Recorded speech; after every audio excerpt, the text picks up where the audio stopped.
rights when you're organizing?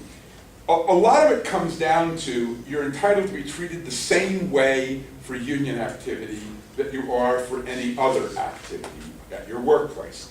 If you work somewhere where nobody is allowed to talk to anybody else on work time, which some workplaces have, depending on the nature of the workplace, then you can't talk to each other about the union on work time. If, on the other hand, you work someplace where anybody can go and put up notices on the bulletin board, I noticed that half the notices on that bulletin board have stamps saying approved, and the other half don't, and they don't have any approval at all. You work someplace where people can routinely put stuff up on the bulletin board without approval. You can do it with union literature too, and this is hard, and people have trouble believing it, but we actually had this at an organizing drive where they were taking down union literature that our folks put up, and we decided, okay, now that we've got the labor board to order them to let us put up union literature, we're not going to print out a leaflet a day. Nobody wants to see that. We'll just print out a labor cartoon every day. Literally, every day, people will put a different labor cartoon up there, which is, by the way, is always a good tactic, because if people are laughing at the boss, it gets them over their fear. But you have the right to be held to the same standard as any other activity. If you work somewhere where people can walk around on work time saying, buy my kids cookies for the school band, or can walk around saying, you want to put a bet on my football pool, then you have the right to walk around and talk about the union. Now, realistically, I wouldn't push that too far. We're not looking to get people fired and reinstated to make a point. But that's the standard. And in terms of what they can use as a justification to fire you in an organizing drive, something which happens with regularity, it's the same thing. You can be fired for something that anybody else can be fired for. You can't be fired because of something which might be a justification to fire someone but isn't done in that plan. As an example, in an organizing drive, I had a guy who was caught drinking a beer in his truck on his lunch break in the company parking lot. Is that a reason to fire people? Sure, but not in a plant where his foreman had held a booze and drug party on the clock in the shop a few weeks earlier. They didn't even try to fire him, and we just caught that right away and said, you know what your foreman did? And they said, okay, forget it. So it is not a victory to get somebody fired and reinstated. It helps. It tells workers that it's not necessarily deadly to get involved, but it's a lot better to not have them fired in the first place. So what do you do to stop people from getting fired for union activity? A couple of things. First, in order to fire you, they don't need necessarily a good reason. They just need a reason that is as good as it would be for anybody else. Which means your leaders need to know they can't screw up. If they do something which could get anybody fired, they will get fired. If they don't do anything that would get other people fired, you've got a fighting chance.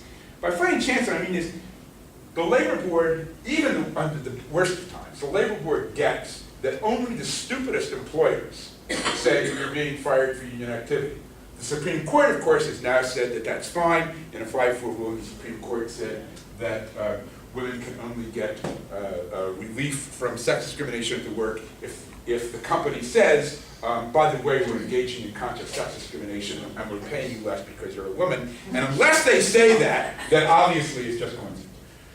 But the labor board is a little ahead of that. So what you need to do to prove that somebody was fired for union activity is show, first, that the person was involved in union activity, and second, that the company was aware of it, and third, that there's a reasonably good, this is not a beyond reasonable shadow of a doubt kind of standard, but there's the preponderance of the evidence shows that's why. So, how do you protect workers? Contrary to what common sense might tell you, when you start an organizing drive, you want people to shut up about being involved in you, because if the boss finds out they're going to get fired, again, we don't want to get people fired. At the point where you gather enough strength that everybody's going to know about it anyway, your best protection for your activists is for them to be as open as possible so that there's no question. You get somebody, you go to the labor board and they say, they fired Janet for union activity. The labor board says, how'd they know she was involved in union activity? And you go, oh, I don't know. And then you start talking about it and you find, and I can remember a specific instance where we sort of went through this with a worker who came to me and my partner and said she was fired for union activity. I don't ever seen you in any union meetings. You been to any union meetings? No. I don't think we have a union card for you. Did you sign a union card? No. Did you wear a union button? No. And we basically said, look, we didn't know you were involved in union activity. How did the boss know you were? And the answer is, well, I don't know, but I'm sure that's why I was fired. You got no case. But it's a rare work to do that. More normally what you do is, when you're ready to go public, you put together an organizing committee, you send a letter, a registered letter to the company. Green is very popular, especially to the affluents. It's their way of, making themselves feel good. So actually, you could also sell that to the developers as an additional way to entice people to buy their new homes in this new area. And up the price. And up the price. So they would be getting, your labor, some discounted rate, and also be able to charge more, get tax write-offs. They're looking at, they have a lot of incentives going, plus they wanted you, so you actually do have leverage to maybe push this through. And then you mobilize around it and you try to win something, and one of two things happen. You get what you want, in which case you're able to say, look at this. We were able to get this minor victory by sticking together. Just think what we could win if we actually had a union. Or you don't get it and you say, man, look at this. Without a union, we can't even get a goddamn water fountain. We're never going to get anything if we don't have a union. You try to bend it to the point that we have these issues, this is why we organize, we're going to stay focused on those issues. And it doesn't have to be direct action. It can be petitions. It could be, every week we're going to wear buttons and they're going to focus on different issues. This week we're all going to wear buttons that focus on health care because we don't have any insurance or our insurance sucks. Next week we're all going to wear buttons that focus on wages because we don't get paid enough.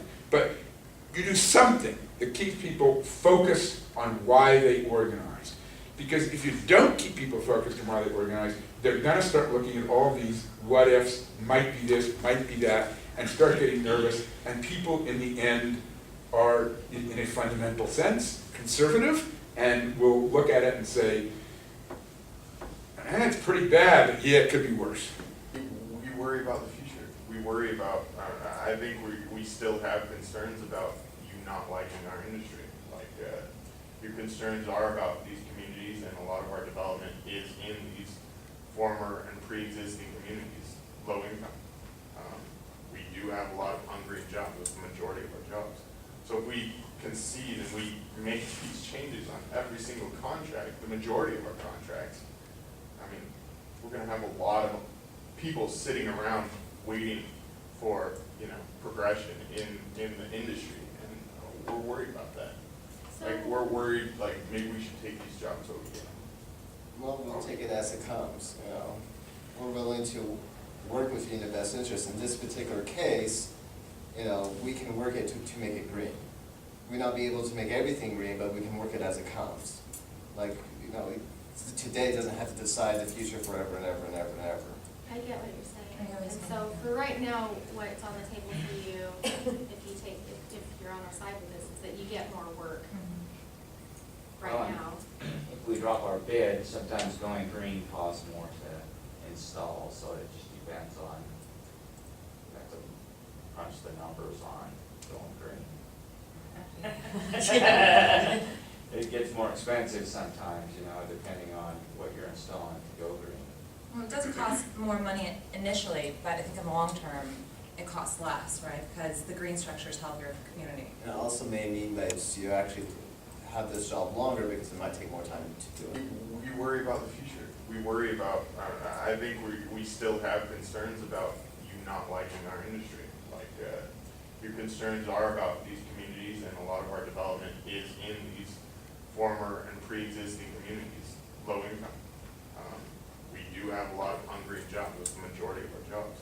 So if we concede and we make these changes on every single contract, the majority of our contracts, I mean, we're gonna have a lot of people sitting around waiting for, you know, progression in the industry, and we're worried about that. So- Like, we're worried, like, maybe we should take these jobs over, you know? Well, we'll take it as it comes, you know. We're willing to work with you in the best interest. In this particular case, you know, we can work it to make it green. We may not be able to make everything green, but we can work it as it comes. Like, you know, today doesn't have to decide the future forever and ever and ever and ever. I get what you're saying. I get what you're And saying. so for right now, what's on the table for you, if you're on our side with this, is that you get more work right Well, now. If we drop our bid, sometimes going green costs more to install, so it just depends on, we have to crunch the numbers on going green. It gets more expensive sometimes, you know, depending on what you're installing to go green. Well, it does cost more money initially, but I think in the long term, it costs less, right? Because the green structure is healthier for the community. And it also may mean that you actually have this job longer because it might take more time to do it. Well, What we do have to offer you guys is we are very connected in the community, and the churches and everybody else, they do have land, and that there will be future development. And if we can all get on the same team, that works out in your guys' favor. They're gonna come to you guys first for labor. This is something interesting. This is something we can work with. You're saying you can throw contracts our way through some of the weight you have. We're saying we're connected, we have people that work for the city, we have religious leaders. You had an organizing drive that got kind of stalled because you were one of its leaders and you got fired, and now everybody's saying, uh-oh, I don't want to get involved, I'm gonna lose my job, and you come back waving your back paycheck. It may go a long way towards reassuring people that there are risks, because there are always risks in anything worth having, that there are risks, but at least they are risks worth taking. And this is one of the things I said to people who started organizing. You know, could you get fired for union organizing? Of course you could. 10,000 people a year, more than that by now, probably 15, 20,000 people a year, get fired for union organizing and reinstated every year. That's just the ones who have cases they can prove. So, could you be fired for union organizing? Of course you could. Is that a risk worth taking? That's something each of us can answer only for ourselves. It is, and this is why it's so important to have as early as possible, a vision of how you're going to win. It is not a risk worth taking